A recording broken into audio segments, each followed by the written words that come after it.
terima kasih untuk partisipasi yang Bapak dan Ibu sudah berikan atas undangan yang saya kasih dengan kegiatan PKM yang saya akan lakukan kepada Bapak Ibu yang ada di sini. Tujuan saya punya PKM ini karena kami dosen itu ada tridharma yang harus kita lakukan. Selain mengajar, membimbing, penelitian, tapi ada juga pengabdian kepada masyarakat. Ya, saya langsung saja. Saya punya judul pengabdian di saat ini tentang pengelolaan sumber daya perikanan di wilayah pesisir. Mungkin sebagian dari yang ada di sini sudah tahu tentang wilayah pesisir. Apa saja yang kalian pahami, Ibu dorang pahami tentang wilayah pesisir dengan dia punya sumber daya? Kalau ada, silakan jawab. Kalau memang tidak, nanti saya akan menjelaskan. Ya, pengelolaan sumber daya perikanan di wilayah pesisir itu kenapa sampai harus adanya pengelolaan di wilayah pesisir? Karena wilayah pesisir itu memberikan sumbangsi terbesar untuk kehidupan masyarakat pesisir. Kita lihat ekosistem pesisir itu ada ekosistem lamun, terumbu karang, dan juga mangrove. Ya, 3 ekosistem itulah yang penting bagi kehidupan masyarakat pesisir. Di 3 ekosistem itu ada juga sumber daya perikanan. Kita lihat sumber daya perikanan itu bukan saja kita bicara tentang ikan, tetapi ada kepiting, udang, lobster, iya, gerang-gerangan, ada rumput laut. Itu mereka itu semua masuk dalam sumber daya perikanan. Dan kenapa sumber daya perikanan itu harus tetap dijaga? Karena apa? Karena kalau tidak dijaga, maka tidak akan berkelanjutan. Karena apa? Kehidupan masyarakat pesisir ini sangat membutuhkan sumber daya perikanan. Contoh lain, dari sumber daya perikanan yang ada itu, kehidupan masyarakat bisa menambah penghasilan bagi orang yang ada di masyarakat. Pertama, contoh, kalau sumber daya perikanan, contoh kita lihat udang. Kalau udang itu dia banyak di Bapak Ibu orang punya tempat, maka Bapak Ibu orang bisa mengambil untuk apa? Selain konsumsi, tetapi kalau dia punya jumlah banyak itu bisa menjual. Selain itu juga, selain kalau menjual itu mendapatkan apa? Kalau jual berarti ada transaksi nilai ekonomi di situ. Berarti itu bisa menambah income-nya dari kehidupan keluarga masyarakat yang ada di pesisir. Karena kita lihat masyarakat pesisir ini memang punya kebutuhan itu, memang dorang menggantungkan kehidupannya di wilayah pesisir. Apalagi kalau yang memang tidak punya kebun. Tapi kalau punya kebun berarti mereka punya kerja sampingan ada. Tapi kalau memang pekerjaannya yang hanya sebagai nelayan atau cuma mengandalkan kehidupan masyarakat pesisir, otomatis berarti mereka punya kehidupannya tetap di laut, atau tetap mereka akan memanfaatkan sumber daya yang ada di pesisir. Ya, kita lihat mengapa pengelolaan perikanan itu penting. Karena apa? Karena kalau tidak terjadi pengelolaan, maka apa? Penurunan hasil tangkapan itu menjadi apa? Menjadi sedikit, toh? Kan kalau kita kelola hasil tangkapan itu dengan baik, maka dia punya apa? Tangkapannya itu tetap berkelanjutan. Itu yang pertama. Yang kedua, ukuran ikan itu dia semakin kecil, toh. Terus kita lihat juga ada kerusakan dari habitat. Terus pendapatan nelayan itu menjadi menurun. Kalau apa? Kalau pengelolaan perikanan itu tidak dikelola dengan baik, maka apa? Maka masyarakat yang ada di wilayah pesisir itu, mereka juga punya pendapatan itu akan menurun, toh. Menurun karena hasil yang mereka tangkap itu menjadi semakin berkurang. Dari apa? Dari sumber daya perikanan yang mereka ambil. Contoh, ada ikan, ada udang, ada kepiting, dan juga ada sumber daya perikanan yang lain. Karena kalau itu bicara sumber daya perikanan itu bukan saja bicara tentang ikan, apalagi ikan dan besar, tapi ada juga sumber daya perikanan yang lain. Di dalamnya ada udang, kepiting, cumi, lobster, kerang-kerangan, siput, rumput laut, itu semua dia masuk dalam sumber daya perikanan dia. Terus kenapa sampai harus ada upaya-upaya pengelolaan yang dilakukan? Kenapa sampai kita sering dengar di pemerintah atau di berita mereka juga upayakan bahwa pengelolaan di wilayah pesisir itu harus tetap ada. Pertama itu apa? Untuk apa? Untuk tetap berkelanjutan atau sustainability atau sumber daya itu tetap berkelanjutan supaya kita yang ada di sekarang ini, tempat ini bukan saja kita menikmati sumber daya perikanan, tetapi kita punya generasi juga bisa menikmati ya. Pertama, ada upaya pengelolaan, kita lihat dari upaya pengelolaan penangkapan. Upaya pengelolaan penangkapan itu kita lihat Bapak Ibu orang bisa menangkap jumlah ikan yang sesuai dia punya ukuran, toh? Terus menggunakan alat tangkap yang ramah lingkungan. Terus kita juga lihat dia punya kayak contoh ikan itu kalau dia masih dalam memijat, bisa Bapak Ibu kalau masih dalam pemijahan berarti jangan dulu tangkap, kasih tinggal dia pemijahan, toh baru sampai dia sudah memijah baru kita bisa tangkap dia punya induknya. Supaya apa? Kan ada anaknya yang dia sudah memijah. Itu merupakan bagian dari upaya pengelolaan toh. Dan pertama itu juga dan selanjutnya kita mematuhi zona penangkapan. Di laut ini ada zona penangkapan tuh. Kita lihat di wilayah pesisir ini ada zona-zona. Ada zona yang mengatur tentang jarak untuk kita pengambilan sumber daya perikanan. Itu adalah upaya dari pengelolaan penangkapan. Yang kedua, perlindungan habitat. Perlindungan habitat ini pertama kita lihat itu ada terhadap ekosistem. Ekosistem yang tadi saya jelaskan itu ada ekosistem lamun, mangrove, dan terumbu karang. Toh, melalui apa? Rehabilitasi ekosistem. Habis itu penanaman mangrove kembali. Toh, sekarang ini kan kita lihat pemerintah terus genjot kepada masyarakat, apalagi kehidupan, masyarakat pesisir untuk tetap menjaga kelestarian hutan mangrove dengan apa? Menanam mangrove, habis itu rehabilitasi mangrove, tidak membuang sampah ke laut. Karena kita lihat sekarang pencemaran yang sangat terjadi itu yang paling besar terjadi itu imbasnya ke laut. Karena apa? Aktivitas manusia itu semua itu pasti berimbas nanti ke laut. Contoh, kalau terjadi banjir itu dia terjadi dari atas ke bawah, atau dari sungai nanti dia masuk sampai ke laut. Iya. Contoh kita punya sisa-sisa pembuangan deterjen. Contoh itu yang paling kecil saja. Kulit deterjen itu kalau hujan terus dia masuk, dia mengalir ikut sungai, itu pasti nanti imbasnya ke laut. Dan laut itu apa? Laut menjadi tercemar karena ulah kita sendiri. Dengan apa? Kita tidak membuang sampah pada tempat yang sudah disediakan. Dan yang paling penting itu tidak mengambil kapur. Karena kita lihat apalagi kan di sini kan rata-ratanya kan makan pinang toh. Makan pinang berarti itu tetap membutuhkan kapur. Kapur itu dari apa? Dari karang ya. Jadi saran saja kepada semua yang di sini bahwa tidak usah lagi mengambil karang. Karena apa? Karang itu dia punya pertumbuhan itu kecil. Dia punya pertumbuhan itu bukan lambat.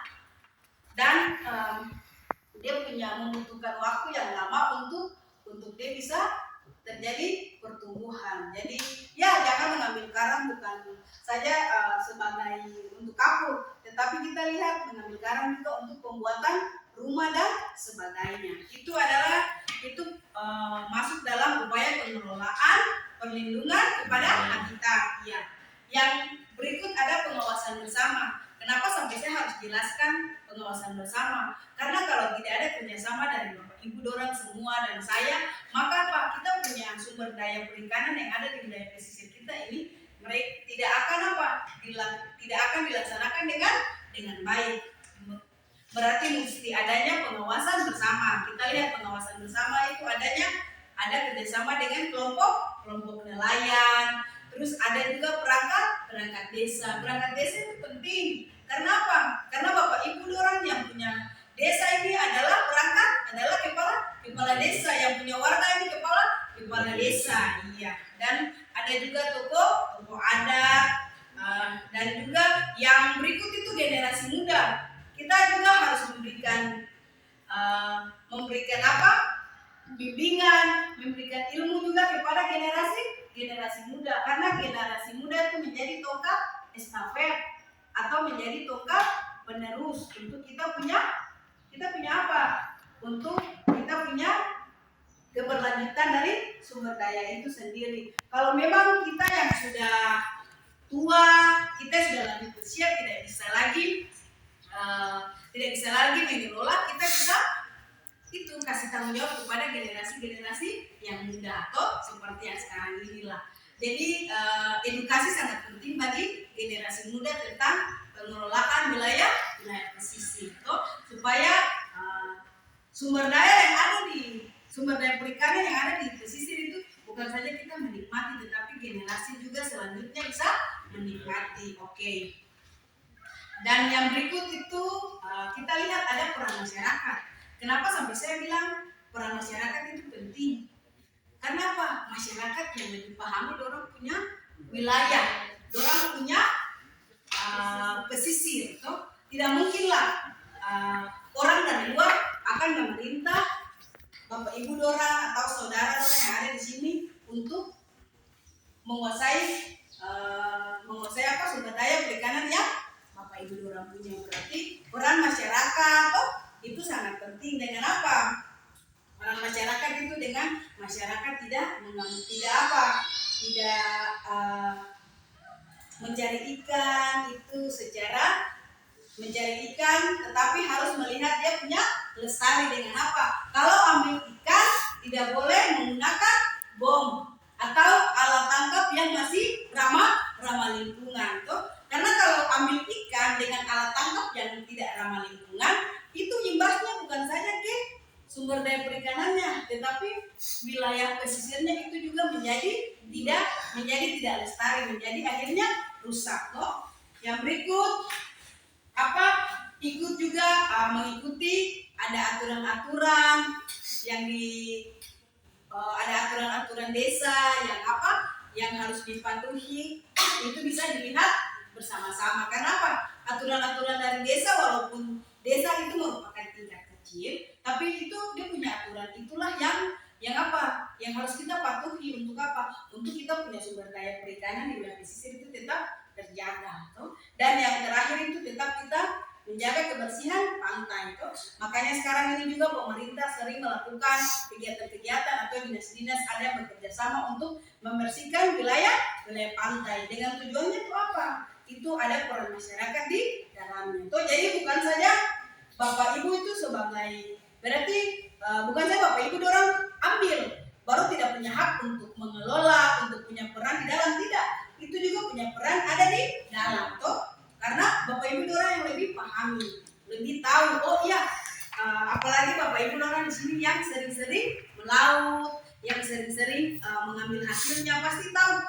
Saya punya jumlah ikan cakalang ini, dia sudah ukurannya sekian. Saya punya udang ini, udang ini sekarang kita ambil yang dulu udangnya sudah besar, tapi sekarang itu sudah kecil. Kepiting ini kita ambil, dulu ukurannya masih bisa besar, tapi sekarang sudah kecil. Ya. Karena apa? Bapak Ibu dorang yang lebih tahu, apalagi Bapak Ibu dorang yang langsung menjadi yang langsung turun di lapangan. Untuk apa? Untuk melihat langsung sumber daya perikanan. Jadi kita lihat sumber daya perikanan itu memang penting bagi kehidupan sekarang ini. Karena pertama itu memberikan sumbangsi terbesar bukan saja kehidupan masyarakat pesisir, tetapi bagi juga bisa menjadi apa? Kalau pengelolaan perikanannya baik, otomatis bisa menambah pendapatan juga untuk daerahnya. Toh dilihat dari apa? Dilihat dari masyarakatnya tetap mematuhi aturan yang ada. Tidak melarang Bapak Ibu dorang untuk menangkap, untuk konsumsi, tidak. Tetap saja bisa ambil, bisa konsumsi, tetapi ada hal-hal yang harus dilihat secara bersama toh. Begitu. Dan yang berikut ini kita lihat ada manfaat pengelolaan berkelanjutan. Kenapa sampai harus ada manfaat pengelolaan keberlanjutan? Karena sumber daya itu bukan saja bisa kita nikmati untuk saat ini. Tuh. Nama saja berkelanjutan berarti harus ada sampai kita punya generasi berikutnya. Toh. Untuk apa? Manfaat pengelolaan keberlanjutan ini yang pertama kita lihat itu ekonomi. Pertama itu bisa menambah Bapak Ibu dorong punya pendapatan. Kok dari apa? Dari hasil-hasil perikanan yang Bapak Ibu dorong ambil atau tangkap. Yang berikut itu apa? Berkelanjutan supaya sumber dari perikanan itu tetap ada. Supaya dimana kalau Bapak Ibu dorong butuh, kita punya generasi itu membutuhkan itu dia tetap ada. Bukan saja sebagai orang bilang bukan saja supaya kita tahu oh iya memang sumber dari perikanan itu apa? Bukan saja ikan, ada udang, ada kepiting, tetapi itu juga bisa menjadi edukasi, bisa menjadi juga pendidikan untuk kita punya generasi. Itu yang pertama dari sisi dari ekonomi. Yang kedua itu sosial. Sosial itu kalau sosial itu yang pertama kita lihat mengurangi konflik. Kenapa sampai kita lihat kehidupan orang di pesisir itu juga banyak konflik? Karena itu kalau sumber daya perikanan terbatas, maka akan terjadi konflik. Karena apa? Orang membutuhkan. Contoh, kalau sumber daya kepiting itu dia sedikit, dia hanya sekitar berapa, tidak sampai, mungkin yang dulu bisa tangkap sampai banyak. Dengan adanya mungkin karena kita sering-sering tangkap tanpa lihat dia punya keberlanjutan, maka apa? Sumber daya kepiting itu dia menjadi sedikit. Dan kalau dia sudah semakin sedikit sumber dayanya, yang sementara yang masih membutuhkan ini banyak tuh, maka disitulah terjadi apa? Konflik tuh, baku melawan. Baku melawan untuk apa?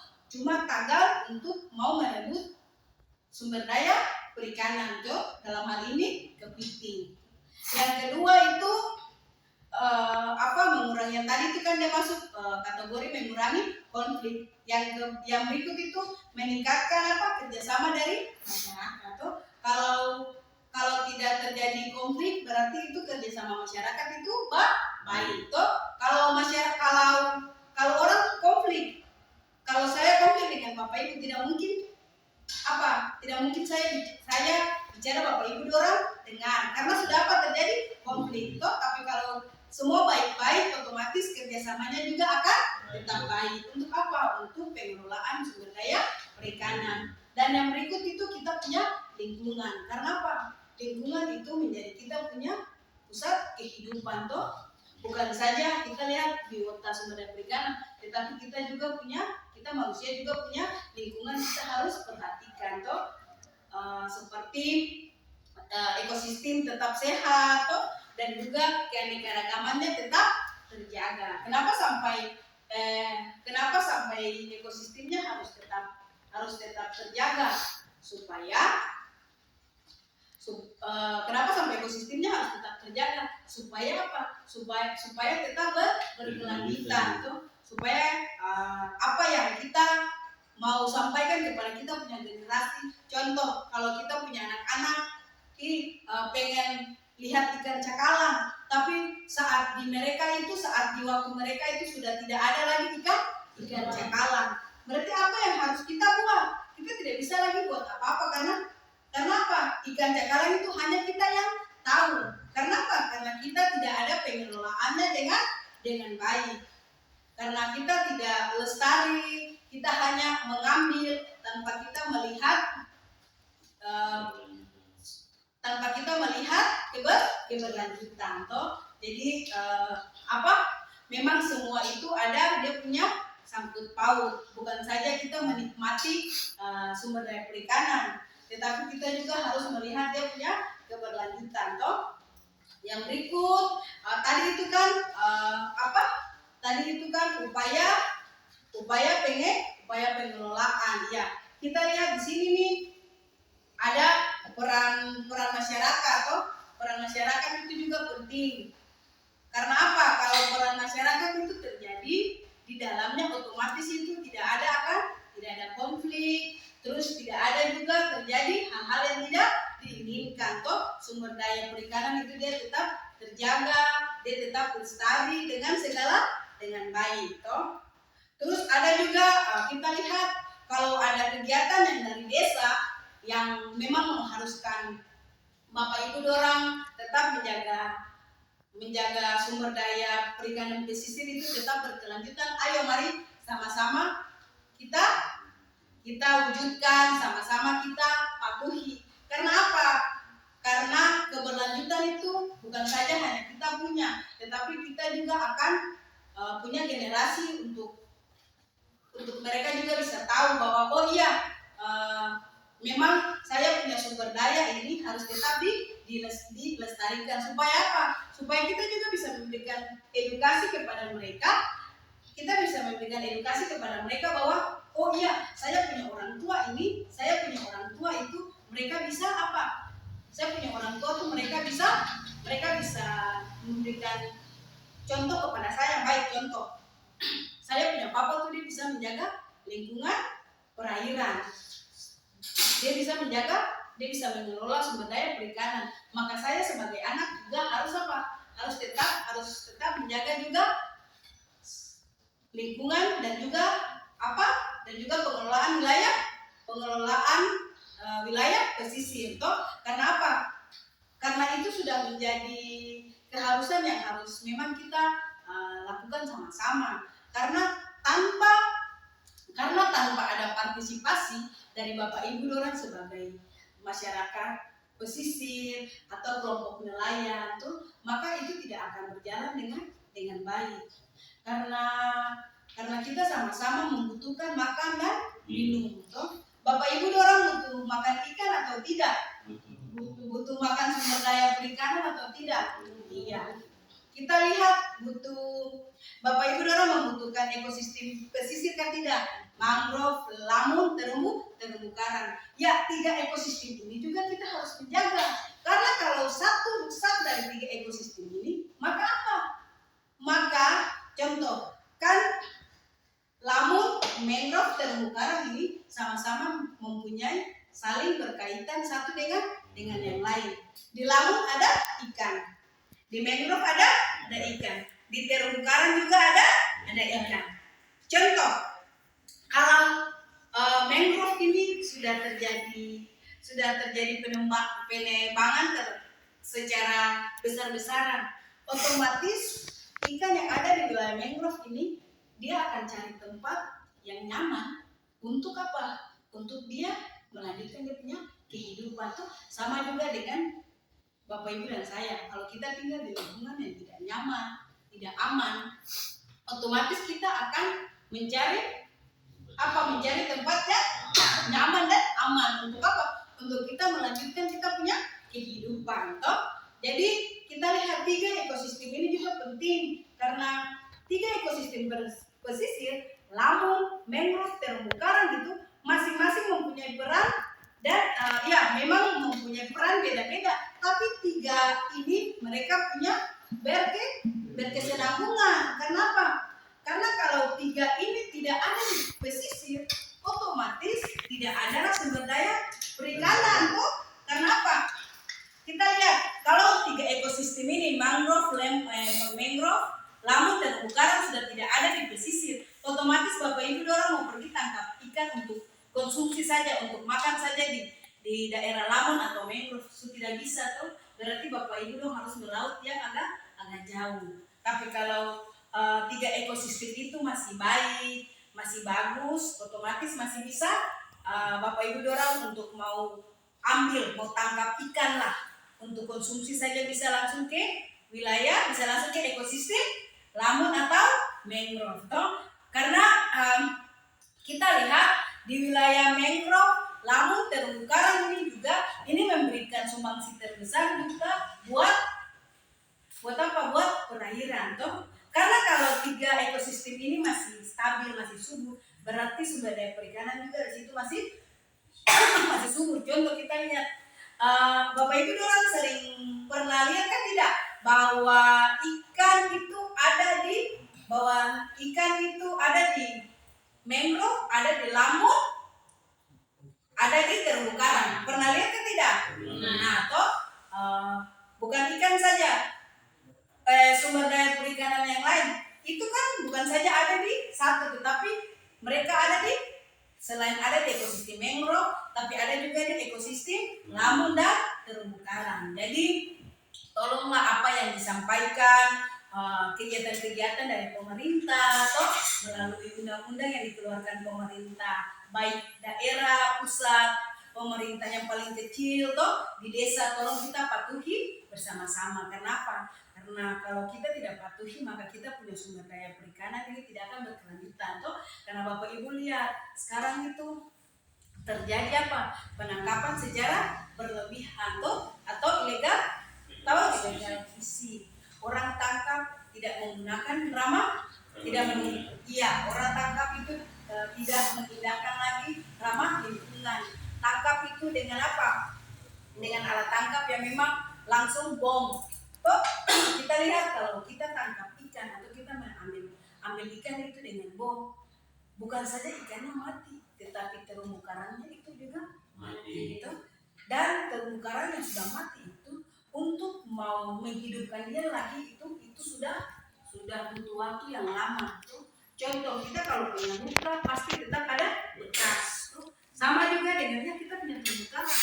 Kalau dia sudah hancur, memang ada yang tadi saya bilang ada kegiatan reboisasi toh dari pemerintah yang lakukan. Tapi itu reboisasinya tuh akan lama tuh. Apalagi terumbu karang itu dia punya tingkat pertumbuhan itu agak lama dia punya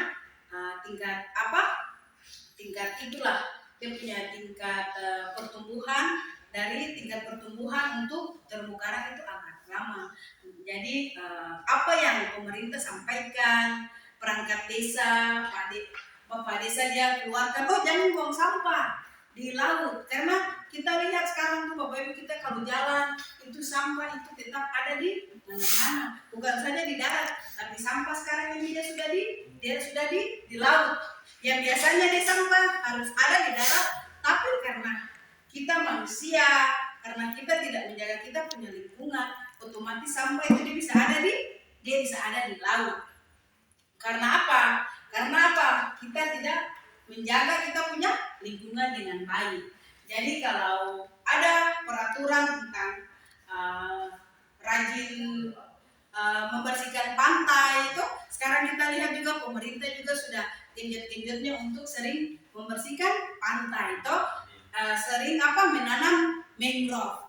Karena supaya apa? Supaya tetap berkelanjutan selain ekosistemnya, tetapi sumber daya perikanannya juga itu tetap berkelanjutan. Karena apa? Karena kalau tidak ada kegiatan-kegiatan yang demikian, maka maka pengelolaan itu tidak akan berjalan dengan baik. Tuh. Namanya juga mengelola, berarti kita kelola segala sesuatu. Kita kelola sesuatu dalam hal ini pengelolaan perikanan ya. Bukan pengelolaan perikanan itu bukan saja sumber dayanya, tetapi lingkungan, habitat kita manusia juga kita harus lihat. Oke, demikian yang dapat saya sampaikan. Apakah ada pertanyaan atau yang kurang jelas dari saya yang ingin Bapak Ibu, saudara orang tanyakan? Silahkan. Tentang apa yang tadi saya sudah sampaikan tentang pengelolaan wilayah pesisir. Silakan. Karena itu menjadi hak untuk Bapak Ibu orang jawab. Silakan. Silahkan menjawab.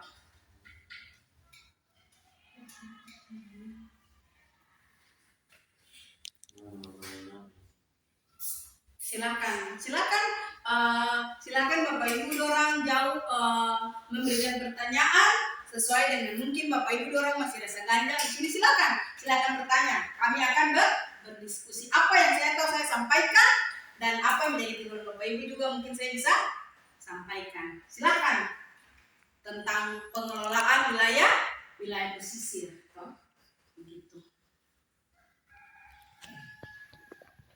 Silakan bertanya. Kalau yang bertanya silakan angkat tangan, sebut nama. Oke.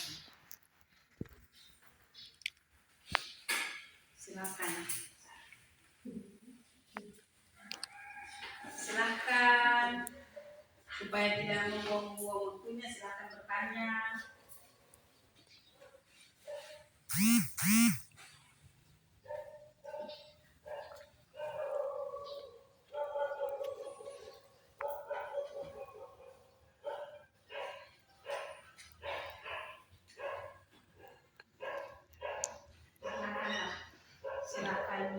Silakan bertanya sesuai dengan yang Bapak Ibu orang masih rasa saya belum pahami di sini. Oh iya bisa saya mencoba untuk meluruskan. Karena memang rata-rata kita tahu banyak hal yang menjadi masalah itu di wilayah pesisir itu banyak hal masalah. Silakan bertanya.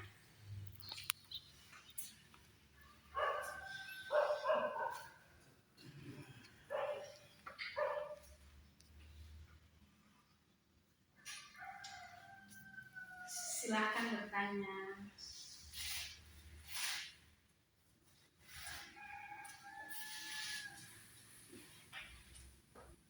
Tanya yang mau tanya, anjungan tangan. Silakan. Tanya saja, jangan malu-malu. Tanya saja, ayo. Tanya.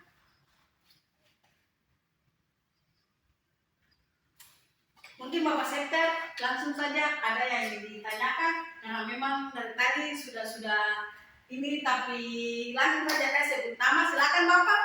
Ya, terima kasih kepada yang diberikan Ibu. Iya.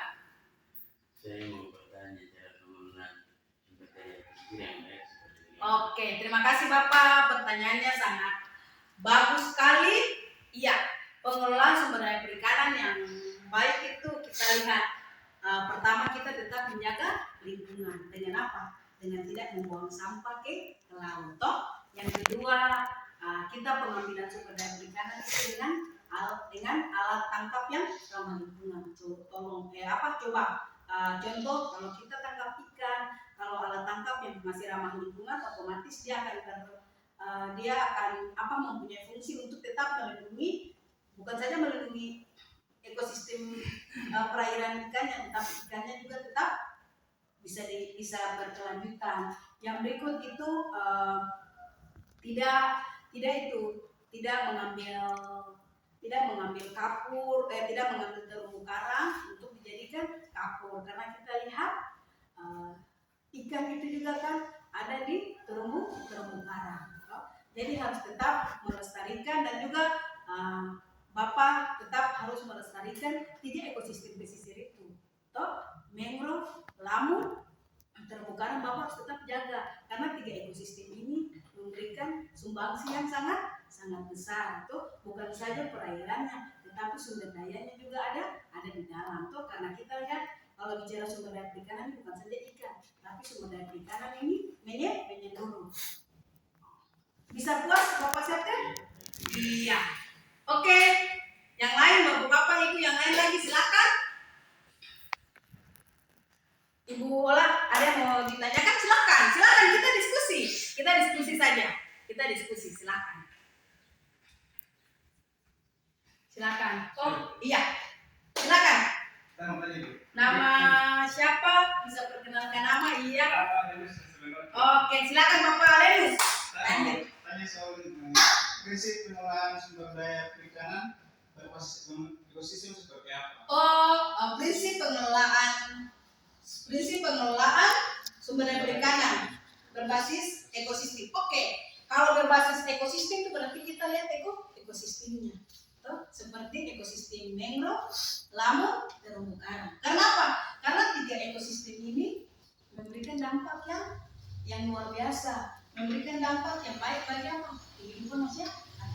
Itu contoh. Kalau Bapak tidak jaga ekosistem lamun berarti yang tadi saya sampaikan tiga ekosistem pesisir. Kalau Bapak tidak menjaga lamun, otomatis salah satu ekosistem pesisirnya sudah hancur. Toh lamun sudah hancur. Kalau Bapak tidak menjaga ekosistem lamun lagi, otomatis lamun akan hancur. Dan kalau Bapak tidak menjaga lagi ekosistem terumbu karang, maka dia akan hancur. Berarti apa? Berarti kita tidak punya lagi pengelolaan sumber daya yang bisa dikatakan sebagai ekosistem. Kenapa? 3 ekosistem pesisir itulah yang memberikan sumbangsi juga, bukan saja untuk perairannya tetapi kehidupan dari Bapak Ibu dorang. Apalagi kita lihat kalau Bapak Ibu dorang yang tinggal dekat pantai, kalau ekosistem mangrove lamun itu dia ada, berarti bisa menahan apa?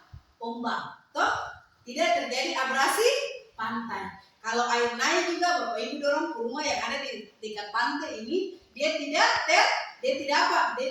terendam. Kenapa? Karena ekosistem lamun, mangrove, terumbu karang, 3 ekosistem pesisir itu mereka sudah jaga dari apa?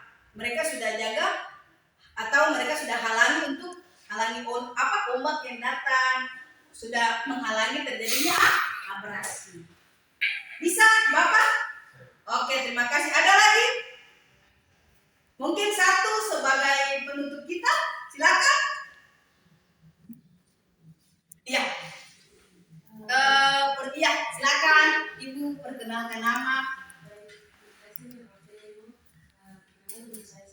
Iya. Apa saja langkah-langkah yang Ibu Menlu sudah buat untuk kegiatan atau